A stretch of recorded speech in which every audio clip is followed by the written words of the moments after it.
စိတ်ဆွမ်းအားအကြောင်းလေးပြောပြမယ်နော်ဝေလေးအခုတလောပေါ့နော်စိတ်ဆွမ်းအားအကြောင်းအရန်လေးပြောပြရှင်တယ်စိတ်တီဆွမ်းအားလေးပြီးတော့စိတ်ဆွမ်းအားဆိုတာဆုတောင်းတာနဲ့လည်းဆိုင်တယ်ပေါ့နော်ဝေတို့ဗုဒ္ဓဘာသာမှာဆုတောင်းရင်ပြည့်တယ်ဆိုတဲ့ဥစ္စာတချို့ကလည်းအယုံကြည်ရှိရပေါ့နော်တချို့ကလည်းအယုံကြည်မရှိဘူးပေါ့နော်ဝေကတော့ဆုတောင်းရင်ပြည့်တယ်ဆန္ဒပြုဆုတောင်းတယ်ဆိုတာအမှန်ဆန္ဒပြုလိုက်တာပေါ့နော်ဆန္ဒပြုလို့ရှိရင်ဖြစ်တယ်ဆိုတဲ့အကြောင်းကိုအခုရှင်းချောက်ပြောပေါ့နော်ဝေလှုပ်တဲ့လုပ်ငန်းတွေကိုတိတ်မကြော်ညာဖြစ်တော့ဘူးပေါ့နော်ဝေကကြတော့အထည်တွေရောင်းနေဒါပေမဲ့ဝေဖက်ရှင်မှာတော့ဝေအထည်လေးပဲအမြဲတမ်းပြရပေါ့နော်တခြားဟာတော့ဟိုမလုပ်ဘူးပါဒီပိတ်လေးကကြတော့ဝေနောက်ပိုင်းကျလို့ရှိရင်ပေါ့နော်ဒီစိတ်ဆွမ်းအားအကြောင်းနဲ့ဆုတောင်းရင်ပြည့်တယ်ဆိုတဲ့အကြောင်းရယ်တပြီးတော့ကြည့်ရင်ဝေပြောတဲ့ရီမွေးလေးလေနော်အဲရီမွေးလေးတွေပဲတင်သွားပေးပါမယ်လို့အဲရီမွေးလေးအကြောင်းရယ်ပေါ့နော်ဒါရောင်းတာမဟုတ်ဘူးပေါ့နော်ဒါဝေကပြောပြပေးတာအဲရီမွေးလေးတွေဘယ်လိုတုံးရတယ်ဆိုတဲ့အကြောင်းလေးတွေရယ်ရီမွေးကိုဘယ်လိုတိတ်ထိပအောင်ဘယ်လိုလုပ်ရမလဲဆိုတဲ့အကြောင်းလေးတွေပဲဝေကပြောပြပေးမှာဝေကအလားပြင်ဆိုင်ဖြစ်ပေမဲ့ပေါ့နော်အလားပါရေးကအလားပါကြိုက်တဲ့အတွက်ကြောင့်မလို့အလားပါရေးကတော့နည်းနည်းပြောပြပေးမယ်ပေါ့နော်အခုကလေစိတ်ဆွမ်းအားအကြောင်းလေးပြောပြပေးမယ်အဲ့ဒါကြတော့လေဖုံဖုံတပါပြောထားတာပေါ့နော်ဆူတောင်းရင်ပြီးတယ်ဆိုတာအဲစိတ်ဆန္ဒပေါ့နော်စိတ်ဆွမ်းအားအကြောင်းဆိုတာတဲ့တကယ်လို့အဲ့ဒါမဟာမြိုင်ဘောဒီမြိုင်ဆရာတော်ပြောခဲ့တာပေါ့နော်ဖုံဖုံပြောခဲ့တာပြန်တော်မူတော့ပါပြီဖုံဖုံကိုလည်းကြော့ပါတယ်နော်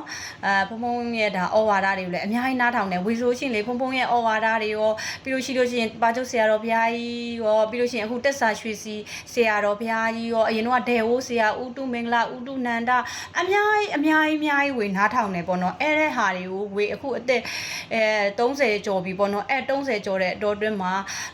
တင်နန်းတွေကိုသူများတွေရှေ့ကတင်ယူလိုက်တဲ့ပညာတွေရောဝေစာဖတ်ထားတဲ့ပညာတွေရောပေါ့နော်အဲ့ဒါလေးတွေကိုကိုကဒါနပြုပေးတာပေါ့နော်စိတ်ဆွမ်းအားဘယ်လိုလုပ်ရမလဲလိုချင်တာတွေဘယ်လိုရအောင်ဆိုတဲ့ဟာလေးဝေရှေ့လျှောက်ပြီးလို့ရှိရင်သူများတွေစိတ်ချမ်းသာအောင်ပဲပေါ့နော်ဝေလှုပ်ပေးတော့မယ်ပေါ့အဲ့လိုမျိုးလေးသူများတွေကိုပဲကိုကလှုပ်ခဲ့ပြီးပြီလေတည်မလားအသက်30ကျော်တဲ့ထိကိုဝေအများကြီးကိုလှုပ်ခဲ့ပြီးပြီကိုလည်းစင်ခဲ့ပြီးပြီကိုလည်း view ဆိုင်ခဲ့ပြီးအဲ့အတွက်ကြောင့်မလို့အခုမှတော့ပေါ့နော်ဒါကိုကြီးတဲ့လူကိုတီးတဲ့လူကိုချစ်ပေးတဲ့လူကိုမြင်တဲ့လူလေးတွေကိုပေါ့နော်ဒါနပြုပေးတဲ့ဟာလေးပဲလှုပ်တော့မယ်လို့အဲ့ဒါပြောတဲ့ဖုံဖုံပြောတဲ့ဟာလေးပြောပြမယ်နော်ဘောဒီမြိုင်ကျောင်းကိုတဲ့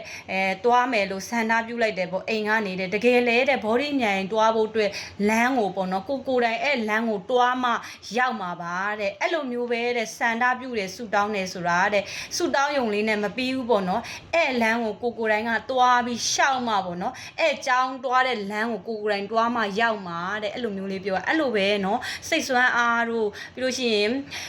ဆူတောင်းနာတို့ဆိုတာဆူတောင်းနေုံလေးနဲ့မပြီးဘူးပေါ့နော်ဆန္ဒတစ်ခုဖြစ်ုံလေးနဲ့မပြီးပါဘူးလို့တကယ်အဲ့ကိုရောက်အောင်တွားမှာပေါ့နော်အဲ့လေးလာပြောပြ